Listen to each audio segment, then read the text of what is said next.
तुमचा विश्वास आमची बातमी। राजे छत्रपती संभाजी स्टेडियम येथे एका सामाजिक कार्यकर्त्याच्या वाढदिवसानिमित्त आयोजित करण्यात आलेली नाशिक श्री 2026 ही बॉडी बिल्डिंग स्पर्धा उत्साहात पार पडली आहे। शहरातील अनेक नामांकित स्पर्धकांनी सहभाग घेतल्यामुळे कार्यक्रमाला मोठी गर्दी झालेली होती। मात्र ही स्पर्धा संपून तब्बल 2 दिवस उलटूनही मैदान परिसरातील कचरा न उचलल्यामुळे खेळाडू आणि नागरिकांमध्ये तीव्र नाराजी व्यक्त होते। स्पर्धेदरम्यान स्टेडियम परिसरात मोठ्या प्रमाणावर थर्माकोलचे तुकडे, प्लास्टिकच्या बाटल्या, नाश्त्याचे द्रोण आणि प्लेट्स, वापरलेले कपडे तसेच फटाक्यांचा कचरा विखुरलेला दिसतोय।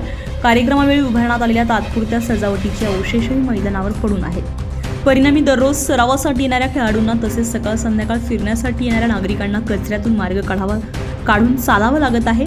विशेष म्हणजे स्टेडियम हे शहरातील महत्त्वाचं क्रीडांगण असून येथे नियमितपणे विविध क्रीडा प्रकारांचा सराव केला जातोय। अशा ठिकाणी स्वच्छतेकडे दुर्लक्ष होणे ही गंभीर बाब असल्याचं स्थानिकांनी सांगितलंय। काही खेळाडूंनी तर मैदानावर धावण्यास अडथळे निर्माण होत असून दुखापतीचा धोका वाढण्याची तक्रार केली आहे। कार्यक्रम आयोजकांनी स्पर्धा यशस्वीपणे पार पाडली असली तरी कार्यक्रमानंतरची स्वच्छता करण्याची जबाबदारी पार पाडली नसल्याचा आरोप होतोय। तसेच महानगरपालिकेच्या स्वच्छता विभागानंही अद्याप कोणतीही तत्पर कारवाई न केल्यामुळे आश्चर्य व्यक्त केलं जात आहे। सार्वजनिक ठिकाणी कार्यक्रम घेण्यासाठी परवानगी देताना स्वच्छतेबाबत अटी घालण्यात येत आहे, मात्र त्या अटींचे पालन झाले की नाही याबाबत प्रश्नचिन्ह उपस्थित होत आहेत। आता या प्रकरणी महानगरपालिका आयोजकांवर दंडात्मक कारवाई करणार का, तसेच मैदानाची तातडीने स्वच्छता करून खेळाडू आणि नागरिकांना दिलासा देणार का, याकडे सर्वांचंच लक्ष लागलंय। ब्युरो रिपोर्ट, आपलं शासन, नाशिक।